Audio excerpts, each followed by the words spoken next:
Good morning. ഒത്തിരി ദിവസമായി ഈ ഗാർഡനിലൊക്കെ ഇങ്ങനെ കയറി ഇറങ്ങി നടന്നിട്ട്. എന്നാ ചെയ്യാനാ, സമയം കിട്ടുന്നില്ല. അതുപോലെ ഇപ്പം നല്ല വെയിലുള്ള കാരണം എൻ്റെ ചെടികളെല്ലാം ഇങ്ങനെ കരിഞ്ഞ് നിൽക്കുക. കണ്ടില്ലേ, ഇങ്ങനെ കരിഞ്ഞ് പോവുക. ഇപ്പോൾ വെയിൽ ആയി വന്നിട്ടുണ്ട്. അപ്പം ഞാൻ ഓർക്കും ഇതെല്ലാം ഇങ്ങനെ ഇളക്കി കളയാമെന്ന്. കണ്ടില്ലേ, ഇഷ്ടംപോലെ കരിഞ്ഞ് നിൽപ്പുണ്ട്. എല്ലാം മുട്ടുകളെല്ലാം കരിഞ്ഞു പോയി. ഞാനിപ്പം കുറേ ആയി ഇതിനൊന്നും ശ്രദ്ധിക്കാത്ത കാരണമാണ് ഇതൊന്നും എന്നെ മൈൻഡ് ചെയ്യുന്നില്ല. അങ്ങനെ എല്ലാ ചെടികളും ഇതുപോലെ കരിഞ്ഞു നിൽക്കുക.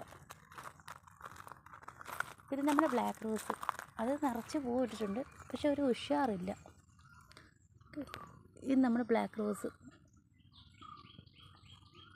ഇഷ്ടംപോലെ പൂവുണ്ട്, പക്ഷെ എൻ്റെ തണ്ടുകളൊക്കെ കണ്ടില്ലേ, ഇതുപോലെ കരിഞ്ഞ് പോവുക. ഇതെല്ലാം ഇനിയും കട്ട് ചെയ്ത് വിടണം. ഇവിടെ വെയിൽ വരുന്ന കാരണം ഇവിടുത്തെ പ്ലാന്റ്സ് എല്ലാം ഇച്ചിരി കരിഞ്ഞ. പക്ഷെ ആ സൈഡിൽ വെയിലില്ല, ആ സൈഡിൽ വെയിൽ കുറവാണ്. അപ്പം നമുക്ക് അവിടെ വെക്കണം. കുറേ പ്ലാന്റ്സ് കരിഞ്ഞും പോയി. ഇത് കരിഞ്ഞു പോയി. പിന്നെ നമ്മുടെ ഈ റോസയും ഫുള്ള് കരിഞ്ഞു പോയി. കണ്ടോ, ഫുള്ള് കരിഞ്ഞു പോയി. എന്നാ ചെയ്യാനെന്ന് പറ. നോക്കാതെ ആയിട്ടല്ല ഇങ്ങനെ ആയിപ്പോയത്. എൻ്റെ ശ്രദ്ധക്കുറവ് കൊണ്ടല്ലേ. സാരമില്ല, ഇനിയിപ്പോൾ നമ്മൾ ഇതിനെയൊക്കെ മാറ്റിയിട്ട് വേറെ റോസ മേടിക്കാം. എന്നിട്ട് ഇതിനെയൊക്കെ നല്ല പോലെ വളവും വെള്ളമൊക്കെ കൊടുത്ത് ഉഷാറാക്കി എടുക്കണം. ഇതും കരിയുന്ന പോകുന്ന പോലെ ഉണ്ട്. ഇതിൻ്റെ വെള്ളം ഒരുമാതിരി വലിഞ്ഞ് പോയ പോലെയൊക്കെ തോന്നും. അപ്പോൾ ഇത് കട്ട് ചെയ്ത് വിട്ടിട്ട് നമുക്ക് വേറെ വെക്കണം. ഇതും ഇതുപോലെ കരിഞ്ഞ് നിൽക്കുക. ഏകദേശം എല്ലാം പോയെന്ന് പറയാം, പക്ഷേ അങ്ങനെയൊന്നും പോകാൻ സമ്മതിക്കത്തില്ല. ഇതൊക്കെ ശരിയാക്കി എടുക്കണം.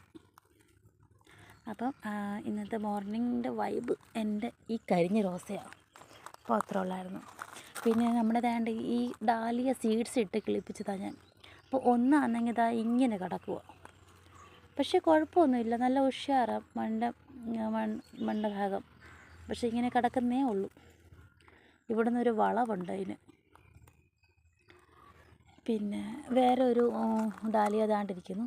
അതും ഇത്രയും വണ്ണമുണ്ട്, ഇത്ര നീളമുണ്ട് അതിന്. പക്ഷേ ഒരാൾ പറഞ്ഞു എന്നോട്, സീഡ്സ് ഇട്ടിട്ട് മുളച്ച് വരുന്ന ഡാലിയയ്ക്കൊന്നും പൂവ് എടുത്തില്ലെന്ന്. നോക്കാം നമുക്ക്.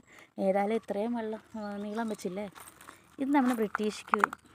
എങ്ങനെയുണ്ട്? സൂപ്പറല്ലേ? സൂപ്പർ സുന്ദരിയല്ലേ?